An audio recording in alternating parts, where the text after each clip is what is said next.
mean, if we were having this discussion, oh gosh, even 5 years ago, the headline topics may well have been there, but I'm not sure that anyone, I mean, like, who is the most sophisticated news broadcaster on the planet? You know, probably CNN, name comes to me. And they would have been ingesting from many of their affiliates around the world, but they wouldn't have been ingesting from citizen journalists. You know, hundreds, maybe thousands of 15 and 30-second cell phone video per day. So, if you like, the sophistication that sort of operation demands is immensely different today than it was a few years ago. Still there's still an editorial process, and that's the key. The key is the editorial process behind it, so that you can take in content from anywhere. The traditional method, the cell phone, the web, user-generated content can come from everywhere. Sure. And it can come in phenomenal volume. Very true. But the editorial process needs to be the same, because the end product still requires journalistic integrity.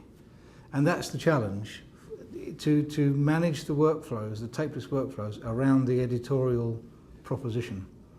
Because the technology can enable all sorts of wonderful things, to the point whereby it overwhelms the ability of the team to manage the level of information coming in. So that then requires editorial input. So the key in designing in the news case, in my opinion, would be start designing tapeless workflows from the editorial perspective, not from the technology perspective at all. And that would be true, I think, particularly in the collaborative workflow domain. It's very, very important to start with the how would we like to work as a team, and what do we need to achieve, and then the technology platforms can sit in below that. I think it's that collaborative element that has really changed in the last 5 years.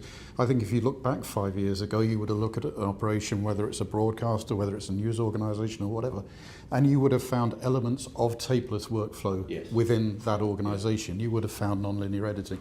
You would have found heavily video server-based transmission elements and so on, each doing workflow within their element, but nothing really linking those parts together. And in the last 5 years, the big change have been actually bringing those together into one large collaborative workflow, no longer doing something on a disk-based system here, putting it on a tape, taking it over there, that type of thing. It is true collaboration now that is the key. Where are we seeing some almost perfect examples, Chris? I mean, name a couple of names of good benchmark operations.